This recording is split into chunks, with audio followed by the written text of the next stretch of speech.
We walking in the spectrum of autism while all the funding and all these, and it's the food probably, it's probably the air quality, it probably has a lot to do with, the stressors that, really smart people are dealing with in this economy.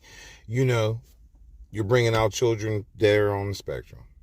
Not a bad thing. Some of them are so intelligent, they're becoming astronauts, scientists. But the study of this stuff costs money. And I'm not here to pick a side. I'm independent.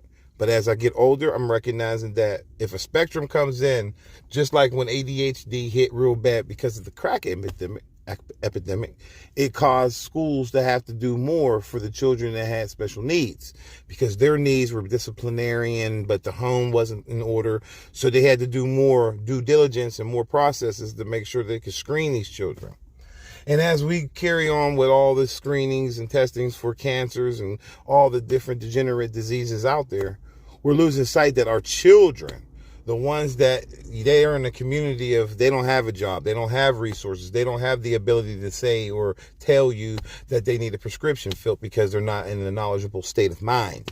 And when they're coherent, that coherent may come when they're 13, 15, 16 years old. But at 4 or 5 years old, we need a level playing field. And as they've taken away all the funding for these colleges that do a lot of internships, when they're attacking the NIH and all these different organizations because they're looking for waste, fraud, and abuse, we have to take a second back and pray that there's an individual out there in that organization that's going through these types of trials and tribulations with a child with autism or special needs or disciplinarian issues or ADHD or ADD. Just as some type of spectrum of they're not on the same playing field as everyone else. We need to take a moment and understand that a lot of times, even if you don't understand, if you go to trial and you're getting charged as a criminal, they wait till you become competent to try you as that crime. So the person who burnt down Mr. Shapiro's home, Governor Shapiro's home, he'll get to sit in court until he becomes competent.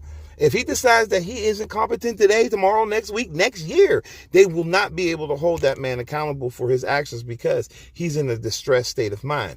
And I just want to put that out there as a stressor because eventually a lot of people are going to be pushed to the edge of either their mental health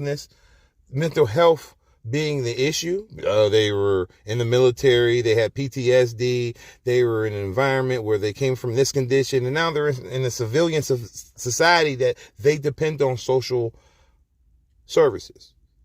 And I end it like that. Where is the wall that people think that's going to, the guy in many cities is walking around every day and his back's against the wall. Where's the release button? Where's the opening to let some of that out?